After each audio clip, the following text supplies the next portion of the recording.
Alright, dude, I have a prediction. The next Super Smash Bros. Will be radically different than Smash Ultimate and only have 25 characters. Let's talk about it. So, if we're gonna talk about why I believe the next Smash 6, will only have 25 characters, we have to look at the current state of Smash today, which is 75 characters. And with the new current DLC coming out, the new fighter pack, it'll bring us to 80 characters, hundreds of stages, hundreds of songs, and it has just become this giant hall of fame for Nintendo. So what's the problem? What could possibly go wrong? I think that the problem is that Nintendo knows, and we know deep down, that the biggest asset Smash has is the hype for new characters. And I think that because of where we're at with 75 characters and 75 fighters, about to be 80, we are losing the hype for new characters. So what do I mean by that? If we go back to Melee, I just remember seeing the box for Melee, and it has Zelda on it, it has Peach fighting Bowser, and I was extremely thrilled and excited to be able to fight as Bowser. And I remember I would just spam the B fire button over and over and over. And we would go on Peach's castle and we just jump around and float as Peach over and over and over. It was a huge, huge deal. So many characters that were so essential came to Melee. Then Smash Bros. Brawl changed everything because of the trailer. The trailer literally was focused on revealing new characters. And what do I mean by that? First, I don't even know what's first. You're gonna see what's first on the screen. We see Meta Knight. We see King Dedede. We see Sonic the Hedgehog. We see Solid Snake, which shouldn't be in the game. We see Wario. We see Zero Suit Samus. We see all of these new characters. It was such a big moment. And that wasn't even the end. That was just the beginning. Then we have Masahiro Sakurai, the creator of Smash Bros. He puts up this website, Smash Dojo. And literally as a kid, me and my brother would wake up at 6 a.m. We didn't wake up for 6 a.m. for anything. We did not wake up at 6 a.m. for anything. Keep that in mind. We would wake up 6 a.m. every single day and just try to get one glimpse of a new item, of a new stage, of a new little piece of information about King Dedede's up smash attack. It doesn't matter. And then we would get treated every once in a while with a new character. And that would be all we talked about at school with all of our friends. Because all of our friends are sitting there on Smash Dojo every morning looking for the new character reveal. It was one of the biggest deals for a kid ever to be able to go on a website and find out and see if one of your favorite characters was in the game. Brawl did something unique by adding the Smash Dojo, but it also did something unique in the way of cutting characters. So what do I mean by that? In Melee, you had Mewtwo. Mewtwo was no longer in the game. What did that do when we realized that Lucario took the place of Mewtwo in Brawl? We were pissed. Everybody was so mad. Nobody wanted Lucario. Maybe there were people that wanted Lucario, but not in place of Mewtwo, especially since he had the same moveset. And I just remember every single person, all of my friends, whenever we would play Smash Brawl, every single time they would go, dude, I really wish Mewtwo was in the game instead of Lucario. And I completely agree. But what did that do? It only lit the fire for the next Smash Bros. For us to get Mewtwo. And what happened? Smash for Wii U comes out. We're starting to see Mega Man. We're starting to see Wii Fit Trainer. We see Villager. But no Mewtwo. And again, what does Masahiro Sakurai do? He's a genius. He sits there, he sets up a Smash Dojo, and he slowly but surely releases little bits of information. Oh, is Captain Falcon going to be in the game? People were speculating Captain Falcon was not going to be in the game because he wasn't in any of the trailers and he hadn't appeared on Smash Dojo. And then it comes out.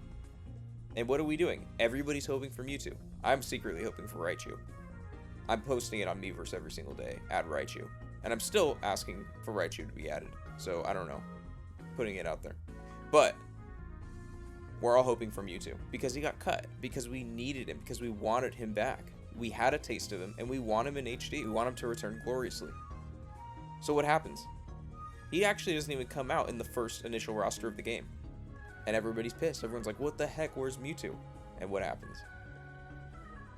He comes out as DLC. I know this is becoming a Mewtwo rant, but it's going somewhere. So then, we're all the way up to 58 fighters. And then we have Smash Ultimate come out. And what is it? A huge reunion for everybody. Every single fighter's back. All 75 characters, plus new people. Ridley, Piranha Plant, all these characters. Everybody's back. But what does this reunion do? The reunion is so meaningful because we didn't have Snake for Smash for Wii U. We didn't have Mewtwo. We didn't have young Link. We didn't have Pichu. And now we do. What does this reunion do? This reunion gives us everything that we want. It's the ultimate Smash game. It gives us all of our characters that we've ever wanted all together for one last time. So now where do we go from here? Where does Smash Bros. Go from here? Realistically, Nintendo has been adding third-party characters instead of Nintendo first-party characters, which is fine. That's not a big deal. But eventually, Nintendo's going to run out of third-party characters, and now people are starting to talk about anime characters that I have no idea who they are, other than Goku. So now, okay, where does Nintendo go from here? I think that what they're going to do is they're going to cut down the roster down to 25 characters. And what is that going to realistically look like if they cut down the roster to 25 characters? It's going to have a big impact on the way that we look at character reveals. And it's going to be a huge deal having a character back in. No character is safe from being cut. Other than Mario, Zelda, you know, all that kind of stuff. Mario and Link, I should say. But no, other than their core 3 franchises of Pokemon, Zelda, and Mario are safe. So it's going to be a huge deal watching these characters come in. Could you imagine the Smash reveals? We don't know anybody else. Nobody else is guaranteed with 25 characters. So what's the reason they would do this? Realistically, it brings hype in for every single person that watches the video of a character reveal. Every single person. Nobody can predict it.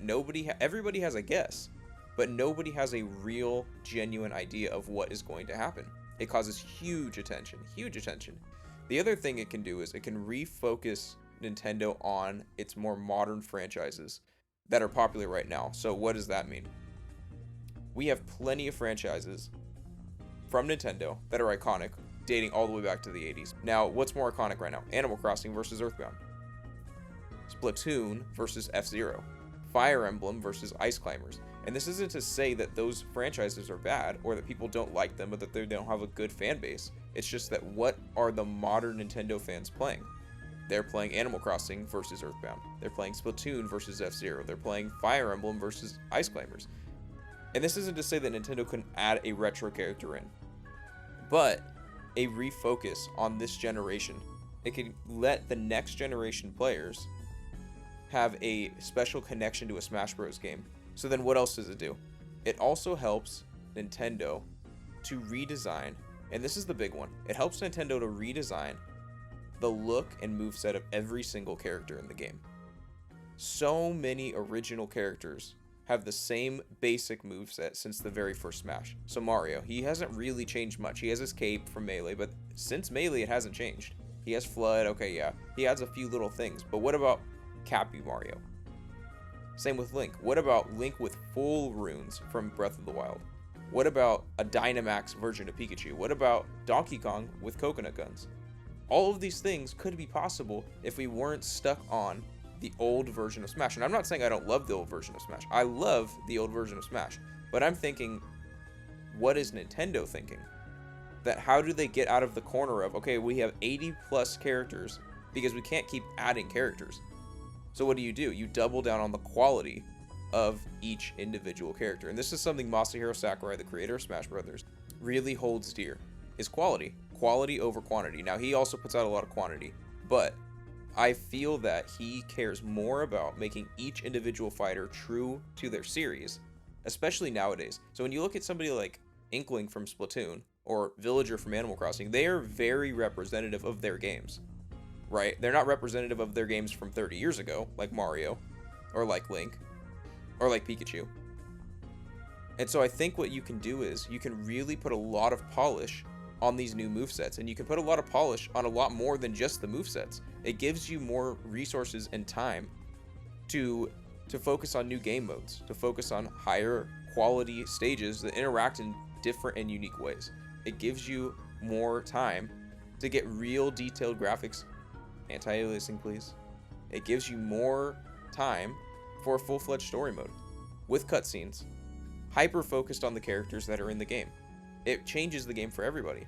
It gives Nintendo the high ground again, and it gives them the element of surprise and keeps people from feeling entitled about characters coming in. Because we all know, we all want this X character to come in, and if he doesn't come in, then, oh, this character was a wasted slot. But no, if every single character has been handpicked, and their moveset handpicked and polished, and very representative, and very efficient, and very good, and very different, then I think nobody can really complain. If Mario has a completely different moveset this time around, and there is no clone, because they're not going to waste a spot on a clone, like Dr. Mario or an Echo Fighter or whatever. Or young Link versus Toon Link. No, there's going to be one Link, there's going to be one Mario, and it's going to represent Mario and Link the best it ever has. And I think it's going to give people a reason to be excited for a new era of Smash in the wake of 80 plus characters. It's a new reason to be excited. And of course, from there, 10 years down the road, 15 years down the road, 20 years down the road, as the next Smashes come out, they're going to add more characters. But each character will be really, truly unique and representative of their franchise. If I was to guess who would be on this roster, of course you're going to have Mario, you're going to have Link, you're going to have Donkey Kong, Pikachu, but then I think people like Inkling, like Villager, like Byleth from Fire Emblem will be on the list over people like Marth, over people like Ice Climbers, over people like Toon Link. But that's just me. Alright, that's it, dude. Let me know what you think. If you think I'm right on the money, you should like the video. If you don't, leave a comment and tell me what's really going on. Alright, dude. Talk to you later.